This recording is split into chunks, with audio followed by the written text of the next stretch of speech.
तुमच्याकडे त्या ठिकाणी शेतमाल टाकतो, जो तुमच्या करता राब राब राबतो, हाडाचं काळं करतो, रक्ताचं पाणी करतो, त्या शेतकऱ्यावर त्या ठिकाणी अशा प्रकारची आपत्ती आली आणि तुम्हाला 5 रुपये द्यायला सांगितले तरी देखील तुम्ही मागे पुढे पाहता।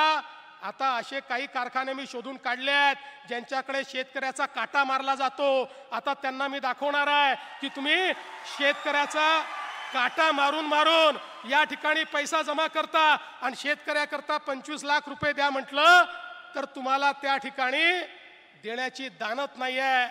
अरे तुम्ही मालक नाही आहे, या कारखान्याचे मालक आमचा शेतकरी आहे। त्यामुळे त्या शेतकऱ्याच्या पाठीशी उभं राहण्याचं काम या महाराष्ट्रामध्ये सरकार करेल। आम्ही सातत्याने घसा फोडून सांगतोय महाराष्ट्रातल्या सगळ्या साखर कारखान्यांचे काटे ऑनलाईन करात, म्हणजे काटामारीला चाप बसेल।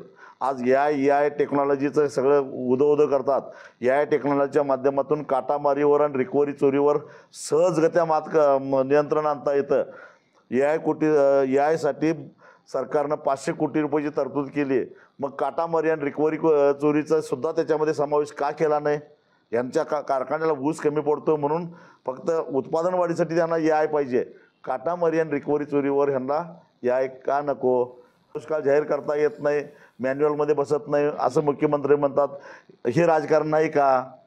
तुम्ही सगळे काटा मारता आणि काटा मारून सुद्धा सरकारला 15 रुपये देत नाही, 2.5 लाख काहीतरी 25 लाख मागितले, ते 25 लाख देत नाही। तुमचं सगळ्याचं रेकॉर्ड माझ्याकडे आहे असं म्हणतात। हे राजकारण नव्हे का? कारण मग मुख्यमंत्र्यांना माहिती, मी तर 2014 साली यांना सगळे मुख्यमंत्री झाल्या सगळे पुरावे दिले। ते पुरावे कुठे गेले मला माहीत नाही, पण ज्यांच्या विरोधातले पुरावे होते ते सगळे भाजपमध्ये गेले। ते तेवढं मी 10 वर्षात बघितलं आणि ते पुरावे एवढे यांच्याकडे पुरावे होते काटा मारतात, मग तर तरीसुद्धा यांनी त्यांच्यावर कारवाई का केली नाही?